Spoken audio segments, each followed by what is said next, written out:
Hello everyone, good evening. सबको good evening. और अभी आप 10th क्लास का एग्जाम देके घर पे बैठे हुए हैं। ये समय आपके घर पे बैठने का नहीं था। यदि पूरा इंडिया, यदि पूरा ये विश्व जिस बीमारी, जिस मुसीबत में है अभी, यदि ये नहीं होता तो फिर आप लोग सब अपना क्लास स्टार्ट कर चुके होते। बट इस सिचुएशन में अभी बाहर तो नहीं निकला जा सकता है, निकलना भी नहीं चाहिए। घर पे रहना है, बिल्कुल सेफ रहना है। और उम्मीद करते हैं कि आप सभी लोग सेफ होंगे घर पे अपने अपने। तो ये जो समय है वो क्लास 11th में लगभग कुछ क्लासेस आपके हो गए होते, कहीं भी यदि आप पढ़ते तो। बट जब तक आप घर पे हैं तब तक आपको घर से ही क्लास करना है ऑनलाइन।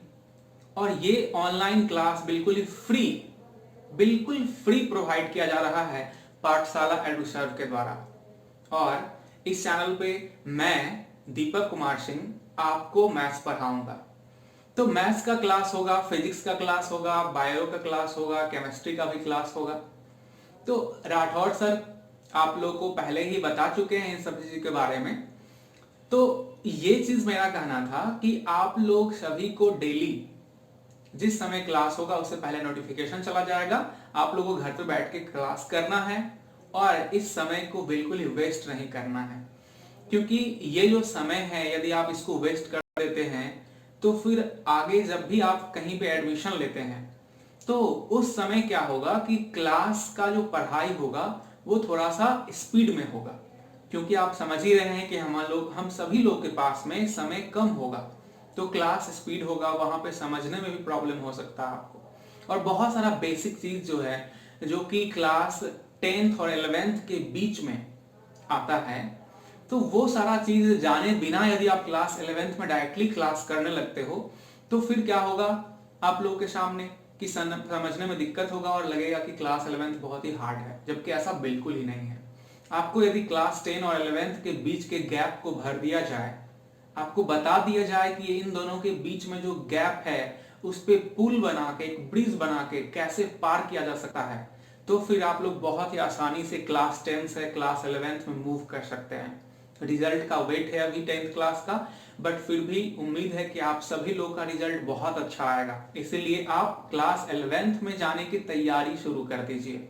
और क्लास 11th में जाने से पहले जिन चीजों की आवश्यकता है वो सारा चीज पहले हम लोग कवर करेंगे यहाँ पे, और फिर उसके बाद क्लास 11th में भी इंटर करके वहां का सिलेबस को पढ़ेंगे।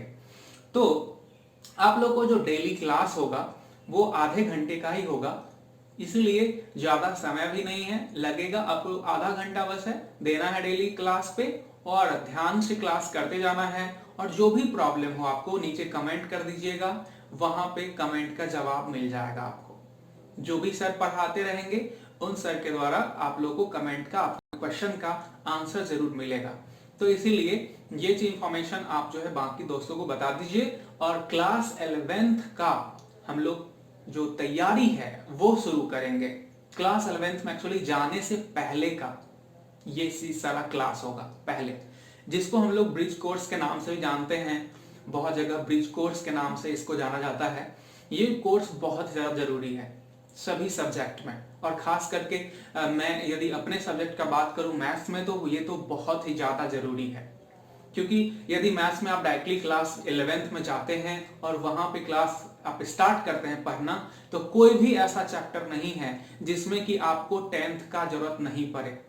आप तो सभी लोग जानते हैं 10th का जरूरत है ना। और बहुत सारा चैप्टर ऐसा है जो कि ना तो 10th में अच्छे से पढ़ाया जाता है, ना 11th वाले पढ़ाते हैं 10th पे टाल देते हैं, 10th वाले बोलते हैं 11th में पढ़ाया जाएगा अच्छे से। वो सारे टॉपिक को पहले हम लोग कवर करने वाले हैं यहाँ पे। उस टॉपिक में सबसे पहला नाम आता है लॉगरिथम्स का। लॉगरिथम्स जो है आपको वो क्लास 9th 10th में है, बट उतने सिलेबस में इंक्लूडेड नहीं है, इसलिए उतने अच्छे से पढ़ाया नहीं जाता। 11th क्लास में जरूरत पड़ जाता है इसका। जरूरत आपको फिजिक्स में है, केमिस्ट्री में है, मैथ्स में है, सभी जगह पे जरूरत है। तो चाहे आप बायोलॉजी का स्टूडेंट हो या फिर मैथ्स का स्टूडेंट हो, आपको लॉगरिथम्स आना चाहिए। तो पहला जो चैप्टर पढ़ेंगे हम लोग वो लॉगरिथम्स पढ़ेंगे, उसके बाद फिर जो है आगे इसी तरह के और भी कुछ इंटरेस्टिंग चैप्टर्स, जो बहुत ही ज्यादा इंटरेस्टिंग है लॉगरिथम्स, इसी तरह कुछ इंटरेस्टिंग चैप्टर्स हम लोग आगे पढ़ेंगे, डिस्कस करेंगे इसके बाद मैथ्स में। और इस तरह से आप लोग को फिजिक्स और केमिस्ट्री में भी और बायोलॉजी में भी बता देंगे सर लोग कि किस तरह से आप लोग को पढ़ाई करना है। तो मेरा एडवाइस मानिए, आपको जो करना है मैथ्स में, वो पहले जो 11th में जाने से और 10th और 11th के बीच का जो गैप है ना, उसको पहले भर देते हैं। इन सारे चैप्टर्स को पढ़ के यदि आप रखते हैं तो क्लास 11th में बहुत ज्यादा आपको आसानी होगा पढ़ाई करने में, है ना। और यदि आपका सपना जेई है या फिर आपका सपना नीट है, तो उस सपना को साकार करने में भी आपको मदद मिलेगा यहाँ से। तो चलिए हम लोग आज से क्लास शुरू करते हैं। और पहला क्लास जो हम लोग स्टार्ट करेंगे वो पता चल ही गया आप लोग को, लॉगरिथम्स का क्लास होगा, है ना। तो फिर इस क्लास में आज हम लोग लॉगरिथम्स के बारे में जानेंगे कि क्या होता है, और फिर लॉगरिथम्स का जो प्रॉपर्टी है उसके बारे में फिर उसके बाद जानेंगे। तो चलिए अपना क्लास को शुरू कर रहे हैं। लॉगरिथम्स का आप नाम सुने हैं कभी कि नहीं, बताइए। नाम सुने होंगे पहले से ही। ये जो जाना जाता है वो जनरली हम लोग इसको लॉग बोलते हैं, शॉर्ट में लॉग, इस नाम से आप सुने होंगे। लॉग 2, लॉग 5, लॉग 10, ये सब नाम आप सुने होंगे, थोड़ा थोड़ा हो सकता है। यदि नहीं भी सुने हैं तो कोई दिक्कत नहीं। देखिए ये जो लॉग है या लॉगरिथम्स को ही ये शॉर्ट में बोला जाता है, तो ये जो है इसका यूज कैलकुलेशन को आसान बनाने में होता है, और साथ ही इसका यूज साइंस के बहुत सारे फील्ड में होता है ना। तो क्या है ना कि यदि लॉग लिखा हुआ है ऐसे, तो आगे में यहाँ पे दो चीज होगा, एक यहाँ पे रहेगा कुछ लिखा हुआ और एक यहाँ पे कुछ लिखा हुआ रहेगा। यहाँ पे जो लिखा हुआ है उसको हम यहाँ पे मान लेते हैं कि a है, ठीक है, log a, और यहाँ पे लिखा हुआ है b। तो देखिए सबसे पहले तो ये जानते हैं कि इस तरह का लिखा हुआ है कुछ भी तो इसको पढ़ते कैसे हैं। तो इसको हम लोग कैसे पढ़ते हैं, तो इसको देखिए जरा सा, पढ़ा जाता है इस तरह, log of a to the base b। देखिए ऐसे पढ़ते हैं हम लोग। ये जो लिखा हुआ है ना, ये जो आप देख रहे हैं लिखा हुआ, इसको हम लोग कैसे पढ़ेंगे, तो log a या log of a to the base b, ये इस तरह से पढ़ा जाता है, ठीक है। तो ये जो log of a to the base b लिखा हुआ है, तब इसका वैल्यू क्या होगा, मतलब इसका वैल्यू निकालते कैसे हैं, ये चीज पे आते हैं। तो देखिए ये पढ़ना तो सीख लिए, अब एक एग्जांपल लिखते हैं। जैसे कि यहाँ पे लिख दिए हम log, और यहाँ पे लिख दिए 8, और यहाँ पे लिख दिए, चलिए यहाँ 2 ले लेते हैं, यहाँ 2 ले लिए, यहाँ 8 ले लेते हैं, ऐसे लिखते हैं log of 8 to the base 2। तो log of 8 to the base 2 जो है इसका वैल्यू क्या होगा, इसका वैल्यू क्या होगा, ये आप हम लोग के सामने में एक सवाल है।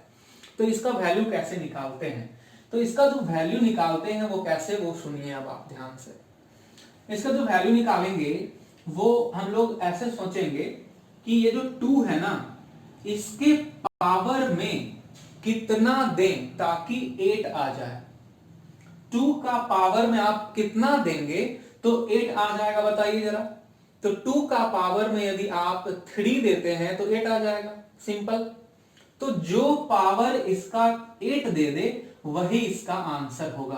तो इस आंसर मिल गया इस क्वेश्चन का कि आंसर होगा 3, क्योंकि 2 का पावर 3 इक्वल टू 8। तो ये जो इंफॉर्मेशन आपको यहां से पता चला, इस इंफॉर्मेशन को हम एक दूसरे तरीके से भी लिख सकते थे, दूसरे तरीके से भी सेम चीज को एक्सप्रेस किया जा सकता है। कैसे, वो जो फॉर्म है उसको हम लोग कहते हैं exponential form, and this form to represent this whole is called logarithmic form. देखिए हम लोग यहां पे लिख सकते हैं एक 2 पावर 3 इक्वल टू 8। क्या हम ऐसा लिख सकते हैं 2 का पावर 3 इक्वल टू 8? तो ये जो बताने का तरीका हुआ, 2 का पावर 3 इक्वल टू 8 होता है, ये जो बात बताने का तरीका है इसको कहा जाता है एक्सपोनेंशियल फॉर्म। एक्सपोनेंशियल फॉर्म, देखिए ये एक्सपोनेंशियल फॉर्म लिखा हुआ है, ठीक है, एक्सपोनेंशियल फॉर्म में। अब वही सेम बात यहां भी बताया गया है, बट ये जो फॉर्म है इसको हम लोग कहते हैं लॉगरिथमिक फॉर्म। ठीक है, ये दो फॉर्म है और दोनों फॉर्म एक दूसरे में बदला जा सकता है। देखिए, इससे हम लोग इसमें जा सकते, इससे इसमें जा सकते, एक दूसरे में हम लोग आ जा सकते हैं। इस फॉर्म से हम लोग उस फॉर्म में जा सकते हैं, उस फॉर्म से इस फॉर्म। मतलब यदि आपको ऐसा पता है तो उससे हम लोग एक्सपोनेंशियल फॉर्म बना सकते हैं, और एक्सपोनेंशियल फॉर्म पता है तो उससे लॉगरिथमिक फॉर्म बना सकते हैं। ठीक है, तो कैसे बनाएंगे, अब इसी बात को जरा सा आसानी से समझ लेते हैं। देखिए जरा सा, यदि मान लीजिए लॉगरिथमिक फॉर्म में लिखा हुआ है कोई इंफॉर्मेशन, तो आपको क्या करना है कि ये लॉग को इधर से हटाना है। यदि लॉग को हटाएंगे तो लॉग का जो बेस है, लॉग का जो बेस है ना, ये लॉग का बेस है 2, तो लॉग को हटाने पे क्या होता है कि लॉग का जो बेस होता है वो दूसरे तरफ वाले नंबर का बेस बन जाता है। मतलब एक्सपोनेंशियल फॉर्म में भी बेस वही रहेगा जो लॉगरिथमिक फॉर्म में बेस है। लॉगरिथमिक फॉर्म में बेस 2 है, एक्सपोनेंशियल फॉर्म में भी बेस 2 ही है। देख रहे हैं ना, तो लॉग को हटाइए और इसका बेस इधर का बेस बन जाएगा, तो 8 इक्वल टू 2 का पावर 3 लिख सकते हैं, है ना। क्लियर नहीं हुआ क्या? क्लियर हो जाएगा, एक और एग्जांपल करेंगे तो और क्लियर हो जाएगा। चलिए अगला एग्जांपल करते हैं। लॉगरिथमिक फॉर्म से हम लोग एक्सपोनेंशियल फॉर्म में जाएंगे और एक्सपोनेंशियल फॉर्म से फिर लॉगरिथमिक फॉर्म में भी वापस आना सीखेंगे। देखिए जरा सा, मान लीजिए कि कहीं पे लिखा हुआ है लॉग, यहां पे लिखा हुआ है 3 और यहां पे लिखा हुआ 81 और वैल्यू आपको पहले बताना है। तो लॉग का जो वैल्यू होता है वो बताना कैसे है, बताया गया यहां पे आपको पहले ही है। देखिए सोचिए कि 3 का पावर में कितना देंगे तो ये 81 आ जाएगा। 3 का पावर में कितना देंगे तो 81 आ जाएगा। 3 को गुना कीजिए, 3 इंटू 3 इंटू 3 इंटू 3, 4 बार जब गुना करते हैं आप तो 81 आ जाता है। तो 3 का पावर में 4 देने पे ये 81 आता है। तो जितना पावर में देना पड़े वही इसका आंसर होता है। log 81 टू द बेस 3 का आंसर होगा 4। अब इसी इंफॉर्मेशन को हम लोग जो है सो लॉग फॉर्म से कैसे बदल सकते हैं एक्सपोनेंशियल फॉर्म में। तो देखिए, इधर से लॉग हटाएंगे तो लॉग जैसे ही हटाएंगे तो 3 रहेगा जो बेस में, वो इधर का बेस चला जाएगा और 81 बच जाएगा। तो 81 इक्वल टू 3 का पावर में 4 हो गया। ठीक है, ये हो गया आपका एक्सपोनेंशियल फॉर्म, ये हो गया लॉगरिथमिक फॉर्म। अब यदि लॉगरिथमिक फॉर्म में जाना है इधर से वापस तो कैसे होगा?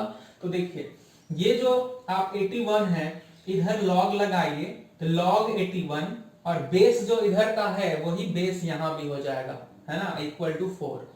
तो या आप इधर से इधर भी जा सकते हैं, वो भी एक एग्जांपल कर लेते हैं। देखिए मान लीजिए कि आप लिखते हैं यहाँ पे 4 पावर में 2 इक्वल टू 16 होता है ना। 4 का पावर 2 इक्वल टू क्या होता है? 16 होता है। इससे हम लोग को ये किस फॉर्म में लिखा हुआ है? अभी ये जो इंफॉर्मेशन 4 का पावर 2 इक्वल टू 16 है, ये लिखा हुआ है आपका एक्सपोनेंशियल फॉर्म में। बताइए जरा सा लॉगरिथमिक फॉर्म में कैसे लिखेंगे इसको?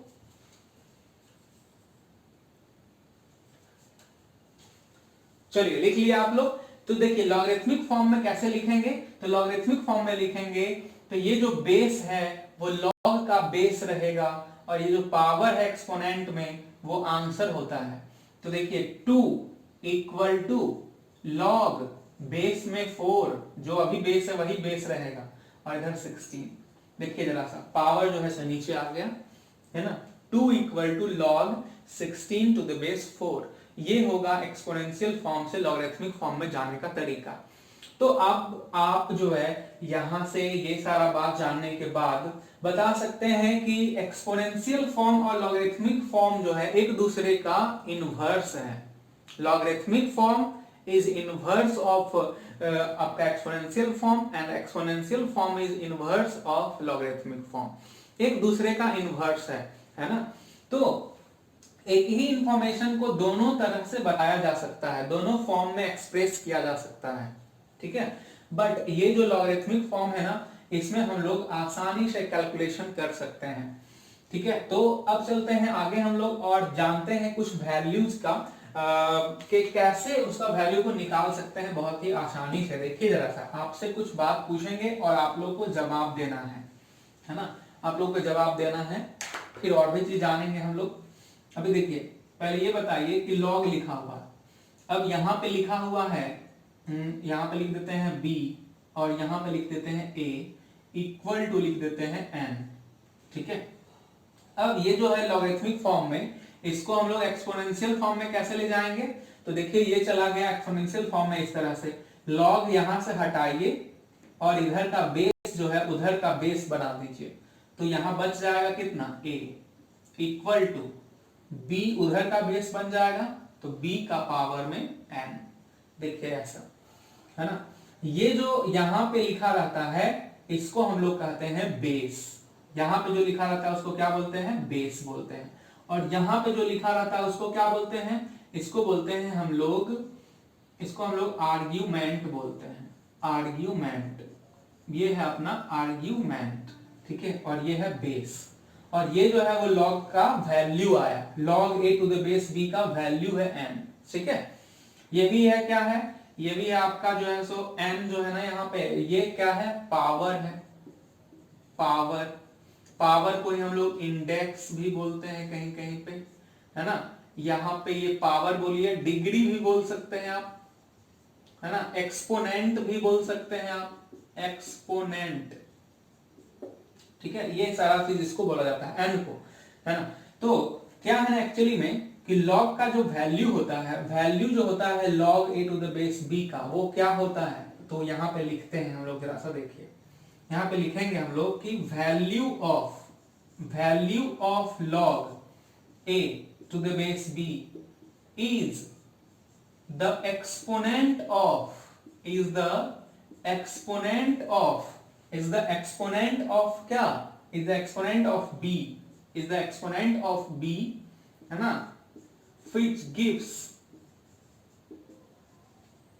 a।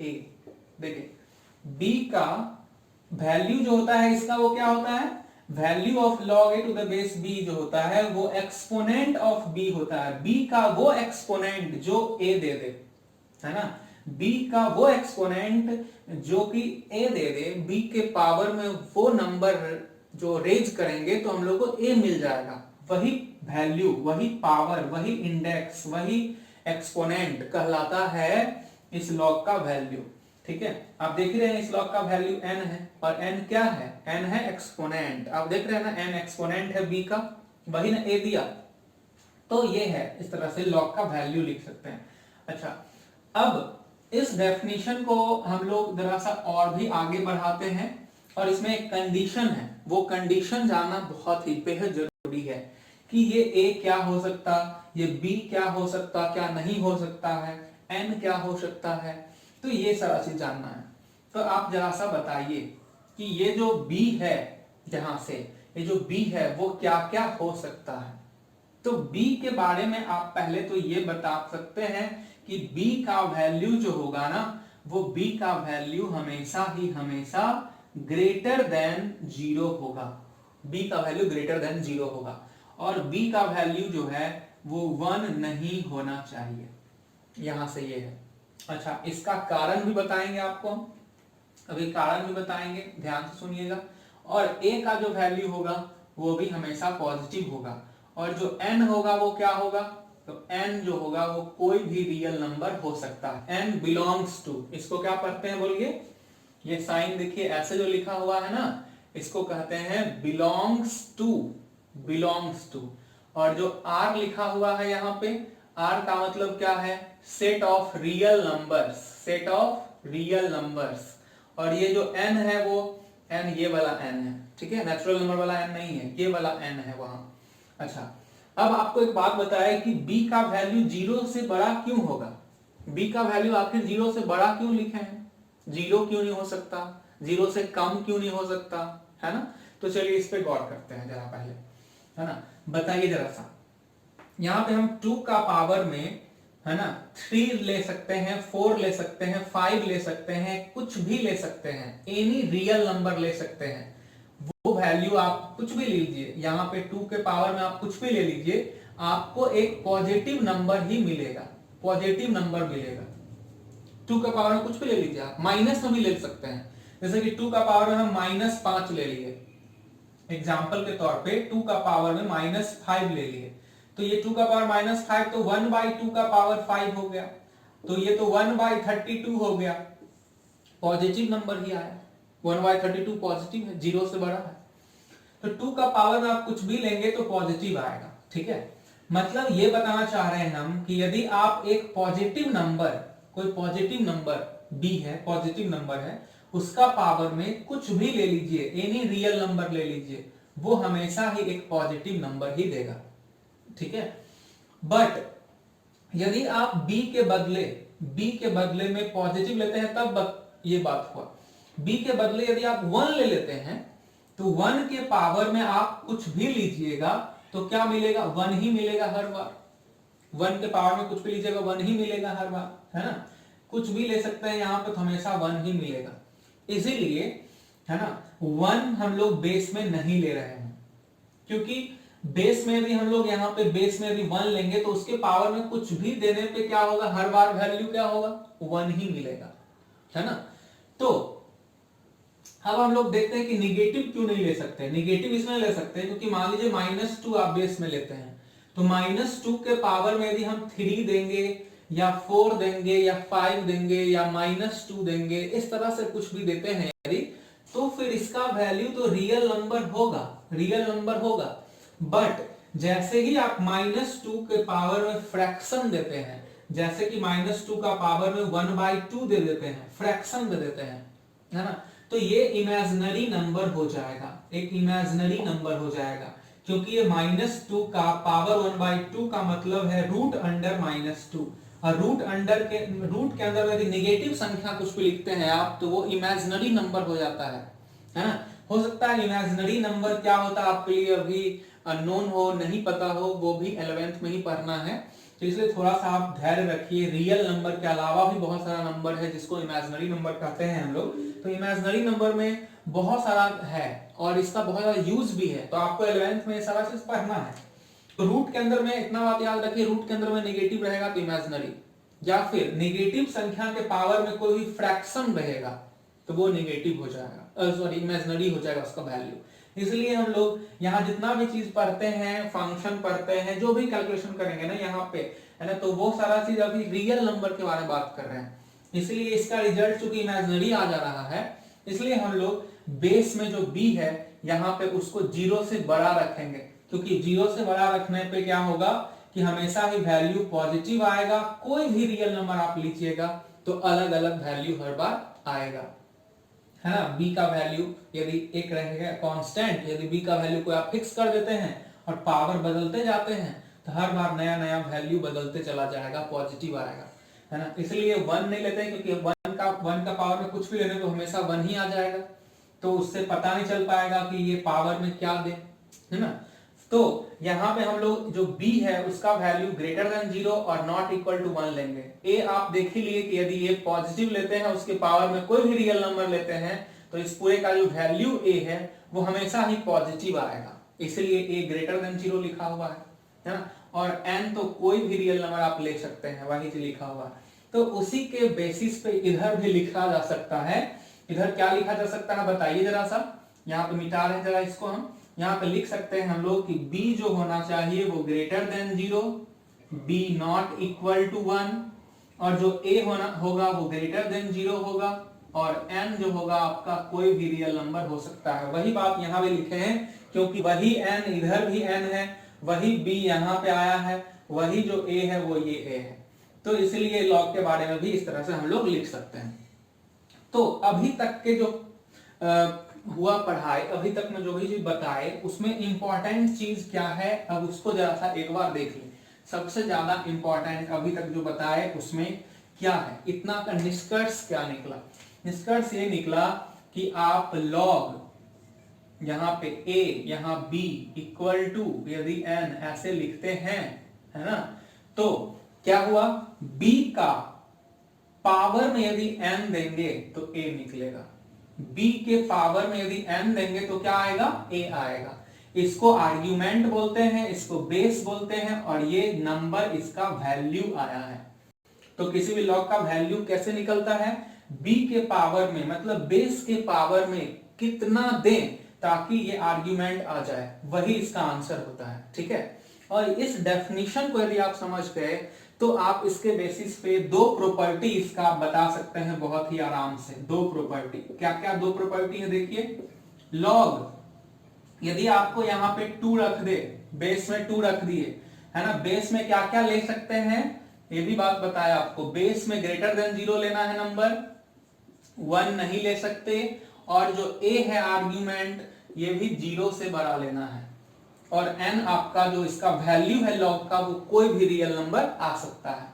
तो बताइए, लॉग का बेस में 2 लिए, लॉग का बेस में 2 लिए, और यहां पे हम ले लेते हैं 1, यहां पे क्या ले लेते हैं 1। अब आपको इसका वैल्यू बताना है, सोच के बताइए कैसे सोचेंगे, चलिए देखते हैं। देखिए 2 के पावर में कौन सा नंबर लेंगे तो 1 आ जाएगा। बताइए जरा सोच के कि 2 का पावर में यहां पे क्या लेंगे ताकि वैल्यू 1 आ जाएगा। तो 2 का पावर में 0 लेने पे 1 आ जाता है, सिंपल। 2 का पावर में यदि आप 0 लेते हैं तो क्या आ जाता है, 1 आ जाता है। तो इसका आंसर क्या हो जाएगा, 0। वैल्यू ऑफ लॉग जो होता है वो एक्सपोनेंट होता है बेस का, बेस का वो एक्सपोनेंट जो कि ये हमको आर्ग्यूमेंट के बराबर वैल्यू दे दे। तो 2 का पावर में 0 लेने पे 1 आ जाएगा, इसीलिए हम लोग इसका वैल्यू लिखेंगे 0। अच्छा, ये बात बस लॉग का बेस 2 के साथ ही नहीं, बल्कि यहां पे कोई भी बेस लेते हैं, हाँ बस बेस जो है वो ग्रेटर देन 0 होना चाहिए और 1 नहीं होना चाहिए।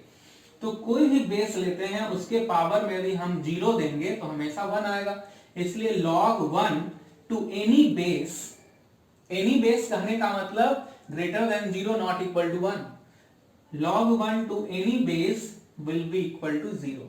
ठीक है, दूसरा प्रॉपर्टी देखिए, log, ये सारा प्रॉपर्टी है। log यहां पे हम लेते हैं एक नंबर 2 और यहां भी एक नंबर लेते हैं 2, इसका वैल्यू क्या होगा। तो आप कैसे सोचेंगे कि 2 के पावर में क्या लें, 2 के पावर में क्या लें ताकि ये 2 आ जाए। तो 2 का पावर में क्या लेंगे बॉक्स में तो 2 आ जाएगा, तो 2 का पावर में आप 1 लेंगे तो 2 आ जाएगा, है ना। तो इसलिए इसका वैल्यू क्या हो गया, 1। तो ये बात बस 2 के लिए नहीं बल्कि 3, 4 किसी भी चीज के लिए वैलिड है। मतलब यहां पे यदि हम दे देते हैं a या फिर b और यहां भी देते हैं b, है ना, तो यदि यहां b दे दिया जाए, यहां भी b दे दिया जाए, बस हाँ b का वैल्यू ग्रेटर देन 0 होना चाहिए और 1 नहीं होना चाहिए। तो इसका वैल्यू क्या हो जाएगा, 1। मतलब यदि लॉग के आगे में आर्ग्यूमेंट और बेस दोनों यदि सेम हो जाए तो वैल्यू 1 होता है, और यदि आर्ग्यूमेंट 1 हो जाए तो वैल्यू 0 होता है। ठीक है, तो ये होता है दो प्रॉपर्टी जो कि बहुत आसानी से डेफिनेशन के द्वारा हम लोग इसको समझ सकते हैं। ये दोनों प्रॉपर्टी बता दिए, अभी 8 प्रॉपर्टी और बाकी है, 10 टोटल प्रॉपर्टीज हैं इसमें, है ना। तो उन सारे प्रॉपर्टीज को भी हम लोग प्रूव करते हुए देखेंगे कि कैसे वो सारा प्रॉपर्टी आता है। ठीक है, तो यहाँ पे आज का जो क्लास हुआ उसमें जो भी कंक्लूजन निकला उसके द्वारा आप ये सब बात जाने कि लॉग जो होता है उसका आर्ग्यूमेंट हमेशा ही greater than 0, base greater than 0 not equal to 1, ये आर्ग्यूमेंट है, ये बेस है, ये वैल्यू है, और इसको हम लोग एक्सपोनेंशियल फॉर्म में बदल सकते हैं। एक्सपोनेंशियल फॉर्म में कैसे इसको लिखेंगे, तो इसको बेस जो है वो बेस इधर का बेस बन जाता है, और यहाँ पे क्या लॉग हट के क्या बच गया, a, लॉग हटा a बच गया, और इधर का बेस उधर का बेस बन गया, तो b का पावर में n हो गया। ठीक है, तो ये एक्सपोनेंशियल फॉर्म, ये लॉगरिथमिक फॉर्म, ये दो प्रॉपर्टी आप समझे, है ना। और भी सारा 8 प्रॉपर्टी है, वो सारा चीज हम लोग देखेंगे अगले लेक्चर में, उन सारे प्रॉपर्टी का यूज भी सीखेंगे, है ना। अच्छा, इसमें जो लॉग है ना, ये जो लॉग लिखे हैं, किसी किसी बच्चा को भी हो रहा होगा मन में कि सर कहीं कहीं पे लॉग के बारे में देखते हैं लिखा हुआ रहता है ln, कहीं पे लिखा रहता है lg, ये सब क्या है, कहीं कहीं पे lg लिखा रहेगा, कहीं पे log लिखा रहेगा, है ना। तो ये सब क्या है, ये सारा चीज का जवाब हम लोग जानेंगे अगले क्लास में कि ln का मतलब क्या होता है, lg का मतलब, log का मतलब क्या होता है, ये सारा चीज डिस्कस करने वाले हैं। ठीक है, दो तरह का लॉग होता है जनरली, एक नेचुरल लॉग कहते हैं, एक को बोलते हैं हम लोग कॉमन लॉग। बेस के आधार पर बढ़ता है वो अलग अलग। तो वो सारा चीज देखेंगे अगले क्लास में। आज बस इतना ही पढ़िए, फिर मिलते हैं हम लोग अगले क्लास में। Okay bye, see you.